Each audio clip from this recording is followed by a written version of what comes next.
बिहार में स्कूल शिक्षकों के तबादले को लेकर नई स्थानांतरण नीति अप्रैल से लागू होने जा रही है, जिससे राज्य के करीब 6 लाख शिक्षकों को बड़ी राहत मिलने की उम्मीद है। शिक्षा विभाग विभिन्न कोटि के शिक्षकों के ट्रांसफर से संबंधित मौजूदा नियमावली में संशोधन कर रहा है और माना जा रहा है कि मार्च तक संशोधित प्रारूप को अंतिम रूप दे दिया जाएगा। इसके बाद इसे राज्य कैबिनेट की मंजूरी के लिए भेजा जाएगा और स्वीकृति मिलते ही नई नीति लागू कर दी जाएगी। नई व्यवस्था के तहत जून महीने में बड़े पैमाने पर शिक्षकों के तबादले किए जाने की तैयारी है। इससे पहले विधानसभा चुनाव से कुछ माह पूर्व भी स्थानांतरण नियमावली को कैबिनेट में भेजा गया था, लेकिन उसमें कई तकनीकी और व्यवहारिक संशोधनों की जरूरत बताकर उसे वापस लौटा दिया गया था।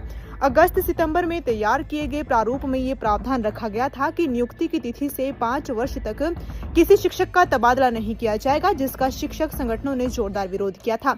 उनका कहना था कि इतनी लंबी अवधि तक एक ही स्थान पर सेवा देना कई शिक्षकों के लिए पारिवारिक और स्वास्थ्य संबंधी कारणों से कठिन हो सकता है। अब शिक्षा विभाग इस अवधि को घटाकर 3 वर्ष करने की तैयारी में है, जिससे शिक्षकों को अपेक्षाकृत जल्दी स्थानांतरण का अवसर मिल सकेगा।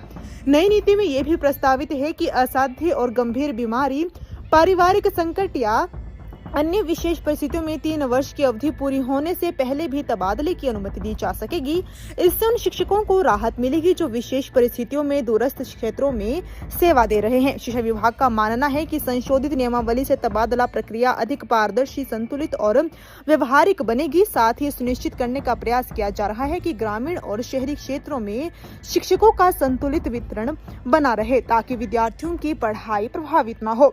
नई नीति को लेकर शिक्षक संगठनों और विभाग के बीच कई दौर की चर्चा भी हुई है। यदि कैबिनेट से मंजूरी मिल जाती है तो अप्रैल से ये नियम प्रभावी हो जाएगा और जून में व्यापक स्तर पर तबादलों की प्रक्रिया शुरू की जाएगी, जिससे राज्य की शिक्षा व्यवस्था में नई गति आने की उम्मीद है।